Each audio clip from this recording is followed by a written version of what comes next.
Hello everyone, आज हम English reader में lesson 4 the donkey and the dog के क्वेश्चन आंसर सॉल्व करेंगे। तो शुरू करते हैं। सबसे पहले हैं कॉम्प्रिहेंशन क्वेश्चंस। क्वेश्चन 1 है answer the following questions. Question is what did the donkey use to carry.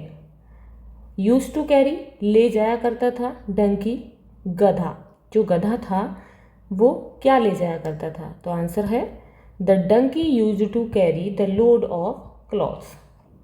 Dunki यानी कि गधा कपड़ों का भार ले जाया करता था। Next question is why could the washerman not lift the donkey. Washerman धोबी ने यानी कि कपड़े धोने वाले व्यक्ति ने डंकी को गोद में क्यों नहीं उठाया। तो इसका आंसर होगा the donkey was too big. Donkey जो था बहुत बड़ा था एंड टू हैवी और भारी भी था, टू बी लिफ्टेड उठाने के लिए, यानी कि वह बहुत भारी और बहुत बड़ा था। बाय द वॉशरमैन, किसके द्वारा, वॉशरमैन के द्वारा। तो जो डंकी था वो वॉशरमैन के लिए उठाने के लिए बहुत बड़ा और बहुत भारी था, यानी उसे वो उठा नहीं सकता था। Next question is how did the washerman show his love for the dog. Washerman ने डॉग के प्रति अपना प्रेम कैसे व्यक्त किया। Answer is the master used to lift the dog in his arms. जो मास्टर था, मालिक था, डॉग को अपनी गोद में यानी कि अपनी बाजुओं में उठा लिया करता था and take him inside the house, और उसे घर के अंदर ले जाया करता था। Next question is why did the donkey want to live in the house. Donkey यानी कि गधा घर में रहना क्यों चाहता था।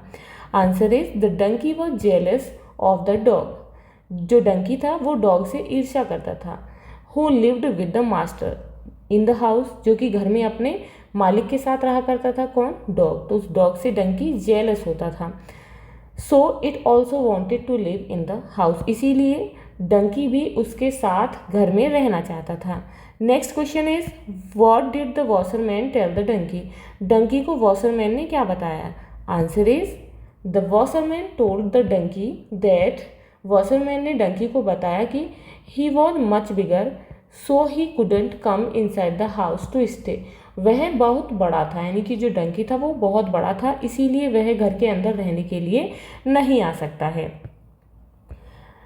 ही ऑल्सो सेड, उसने यह भी कहा दैट कि the donkey was too heavy to be lifted, कि डंकी जो है उठाने के लिए बहुत भारी है, यानी कि वो बहुत हैवी है। But he loved the donkey and the dog alike, लेकिन वह डंकी को और डॉग को दोनों को समान ही प्रेम करता है, यानी कि दोनों को बराबर प्यार करता है।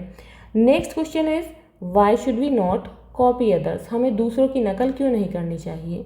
सो answer is we are all unique and different from others. हम सभी दूसरों से अलग हैं, यूनिक हैं, विशेष हैं, यानी कि हमारी अपनी विशेषताएं हैं। सिमिलरली, बिल्कुल ऐसे ही, we have our own particular reputation and position. इसी तरीके से हमारी एक विशेष रेपुटेशन होती है और हमारी एक अलग पोजीशन की स्थिति होती है, विच इज़ यूनिक, जो कि विशेष होती है, यानी कि सभी की अपनी अपनी जगह होती है, अपना सम्मान होता है, अपनी पोजीशन होती है। देयरफॉर, अतः we should not copy others, इसीलिए हमें दूसरों की नकल नहीं करनी चाहिए। Now question 2, match the following to form correct sentences. यहाँ पर आपको मैचिंग करनी है सही सेंटेंस के साथ। तो यहाँ पर फर्स्ट है डंकी, तो डंकी को मैच करेंगे हम। Donkey carried the load of clothes, जो डंकी था वो कपड़ों का भार ले जाया करता था। नेक्स्ट है the dog, dog used to stay inside the house, तो यहाँ पर लगाएंगे used to stay inside the house. Next the master used to lift the dog in his arms, जो मालिक था वो डॉग को अपनी आर्म्स यानी कि बाजुओं में उठा लिया करता था। The master told the donkey, master ने, मालिक ने डंकी को बताया कि that he was much bigger, कि वह बहुत ज़्यादा बड़ा था। वर्ड पावर यहाँ पर है fill in the blanks by choosing the correct word from the box. यहाँ पर सही वर्ड को बॉक्स से चूज करना है और ब्लैंक्स को फिल करना है। वर्ड्स आर डिफरेंट यानी कि अलग, शेड छप्पर, लिक मीन्स होता है चाटना, लिफ्ट मीन्स होता है उठाना। First one is my friend help me to a heavy box.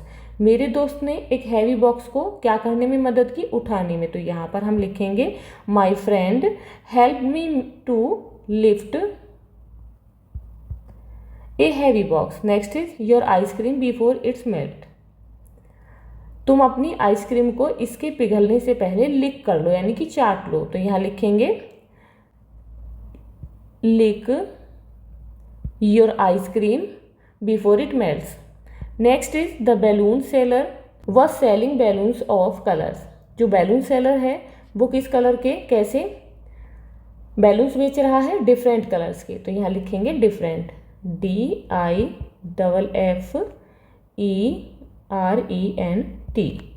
Next is people keep their cattle in. लोग अपने जानवरों को किस में रखते हैं, शेड में रखते हैं। तो यहाँ लिखेंगे शेड, यानी कि छप्पर, SHED, shed. Next is fill in the vowels in the given puzzle to complete the words. Words को कंप्लीट करने के लिए यहाँ पर जो पजल दी गई है इसमें वोवल्स को फिल करना है। तो यहाँ पर फर्स्ट है, यहाँ पर क्लू दिए गए हैं किंग ऑफ फ्रूट। तो जो फ्रूट्स हैं उनमें किंग होता है मैंगो। तो यहाँ लिखेंगे ए vowel MANGO।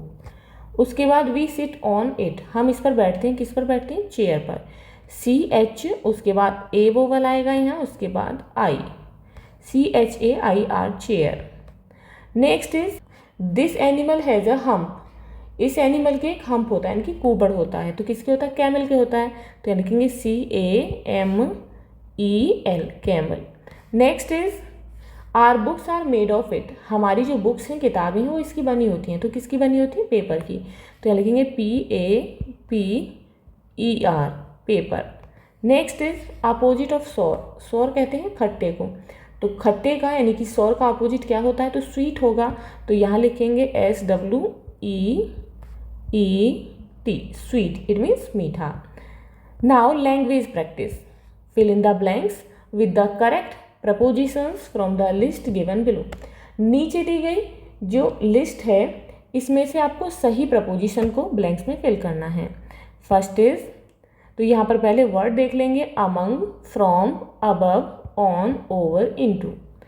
The aeroplane is flying the clouds. जो एरोप्लेन है वो कहाँ उड़ रहा है, बादलों के ऊपर उड़ रहा है। तो यहाँ पर लिखेंगे over, OVER। The aeroplane is flying over the clouds. Aeroplane जो है वो बादलों के ऊपर उड़ रहा है। Next is Roli distributed sweets her friends. Roli ने स्वीट्स यानी कि मिठाइयाँ अपने दोस्तों के बीच बांटी। तो यहाँ लिखेंगे among, AMONG, among. Next is the man jumped the river. तो जो व्यक्ति है वो किस में कूदा, नदी में। तो यहाँ लिखेंगे the man jumped into, INTO, into the river. Next is I got a gift from my friend, FROM, from my friend. मुझे मेरे दोस्त से एक गिफ्ट मिला।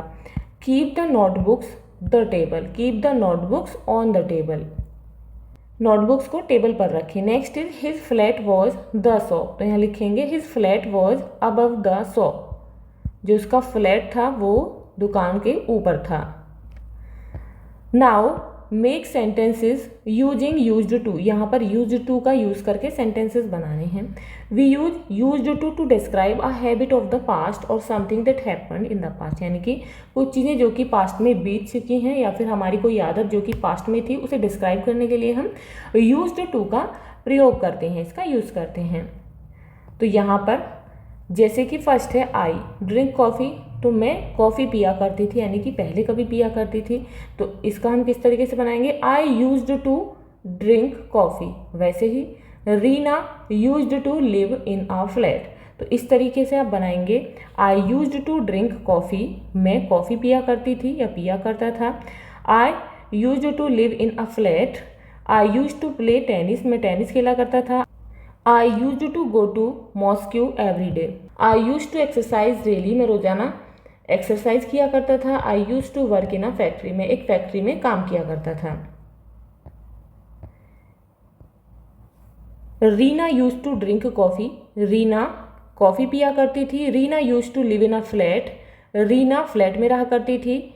Reena used to play tennis, Reena tennis खेला करती थी। Reena used to go to mosque every day, Reena रोजाना मस्जिद जाया करती थी। Reena used to exercise daily, Reena रोजाना एक्सरसाइज किया करती थी। Reena use to work in a factory, एक फैक्ट्री में काम किया करती थी। Next, he use to drink coffee, वह कॉफ़ी पिया करता था। He use to live in a flat, एक फ्लैट में रहा करता था। He use to play tennis, tennis खेला करता था। He use to go to mosque every day, रोज़ाना मस्जिद जाया करता था।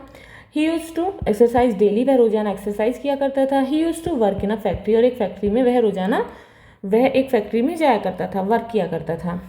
We use to drink coffee, हम कॉफ़ी पिया करते थे। We use to live in a flat, एक फ्लैट में रहा करते थे। We use to play tennis, हम टेनिस खेला करते थे। We use to go to mosque every day, रोज़ाना मस्जिद जाया करते थे। We use to exercise daily, रोज़ाना एक्सरसाइज किया करते थे। We use to work in a factory, एक फैक्ट्री में काम किया करते थे। Abdul and Agam use to drink coffee, Abdul और अगम कॉफ़ी पिया करते थे। ऐसे ही नेक्स्ट बनेगा, Abdul and Agam use to live in a flat, एक फ्लैट में रहा करते थे। Abdul and Agam use to play tennis, tennis खेला करते थे। Abdul and Agam use to go to mosque every day, रोज़ाना मस्जिद जाया करते थे। Abdul and Agam use to exercise daily, रोज़ाना एक्सरसाइज किया करते थे। Abdul and Agam use to work in a factory, एक फैक्ट्री में वर्क किया करते थे। अब यहाँ पर दे का यूज़ करके करेंगे। They use to drink coffee, वे कॉफ़ी पिया करते थे। They use to live in a flat, एक फ्लैट में रहा करते थे। They use to play tennis, वे टेनिस खेला करते थे। They use to go to mosque every day, रोज़ाना मॉस्क्यू यानी कि मस्जिद जाया करते थे। They use to exercise daily, रोज़ाना एक्सरसाइज किया करते थे। They use to work in a factory, एक फैक्ट्री में वर्क किया करते थे। Now she use to drink coffee, वह कॉफ़ी पिया करती थी। She use to live in a flat, flat में रहा करती थी। She use to play tennis, tennis खेला करती थी। She use to go to mosque every day, रोज़ाना मॉस्क्यू जाया करती थी। She use to exercise daily, वह रोज़ाना एक्सरसाइज किया करती थी। She use to work in a factory, एक फैक्ट्री में वर्क किया करती थी। Her uncle use to drink coffee, उसके अंकल कॉफ़ी पिया करते थे। Her uncle use to live in a flat, एक फ्लैट में रहा करते थे। Her uncle use to play tennis, tennis खेला करते थे। Her uncle use to go to mosque every day, रोज़ाना मस्जिद जाया करते थे। Her uncle use to exercise daily. Her uncle use to work in a factory, एक फैक्ट्री में वर्क किया करते थे। Now activity, make finger puppet of dogs, यहाँ पर डॉग्स के आपको फिंगर पपेट यानी कि अपनी फिंगर्स का यूज़ करते हुए बनाना है। With paper as shown in the picture, with paper यानी कि अपनी फिंगर्स के साथ में डॉग्स के पपेट बनाने हैं। With paper and finger shown in the picture, जैसे कि यहाँ पिक्चर में दिखाए गए हैं। तो why is a dog called a faithful animal, आपको बताना है कि डॉग को फेथफुल एनिमल क्यों कहा जाता है। तो यहाँ पर देख सकते हैं डॉग्स के पपेट को बनाने के लिए आपको करना क्या है, पेपर लेने हैं फिंगर्स की हेल्प से। इस तरीके से पहले आपको पेपर जो है वो मोड़ना है, ईयर बनाने हैं, उसके बाद आई उस पर आप ड्रॉ कर लेंगे और इस तरीके से माउथ बना लेंगे। तो आपका जो पपेट है डॉग का वो बनकर तैयार हो जाएगा। Why is a dog called a faithful animal, इसे फेथफुल एनिमल क्यों कहा जाता है? तो इसका आंसर होगा dogs are often called man's best friend. Dogs को ऑफन यानी कि बहुधा बेस्ट फ्रेंड बोला जाता है मनुष्य का, एंड द फेथफुल एनिमल, और इसे वफादार जानवर भी कहा जाता है। Because of their strong loyalty, उनकी जो लॉयल्टी है, स्ट्रॉन्ग लॉयल्टी है उसके कारण, यानी कि उनकी वफादारी के कारण। इमोशनल कनेक्शन, जो उनका इमोशनल कनेक्शन है, भावात्मक संबंध है, उसके कारण। And protective nature towards their owners, जो उनके अपने मालिक हैं उनकी ओर, यानी कि उनके प्रति उनका जो सुरक्षात्मक नेचर है, उनकी प्रवृत्ति है, यानी कि उनको प्रोटेक्ट करने की, उन्हें सुरक्षित रखने की प्रवृत्ति के कारण, उनके इमोशनल कनेक्शन के कारण और उसकी स्ट्रॉन्ग लॉयल्टी के कारण डॉग को फेथफुल एनिमल कहा जाता है। तो ये थे आपके लेसन 4 के क्वेश्चन आंसर्स। आई होप आपको अच्छे से समझ आ गए होंगे, तो आप इन्हें लर्न करेंगे। मिलते हैं नेक्स्ट वीडियो में नेक्स्ट चैप्टर के साथ। If you like this video please like and share, and if you are new on this channel please subscribe the channel. Thank you.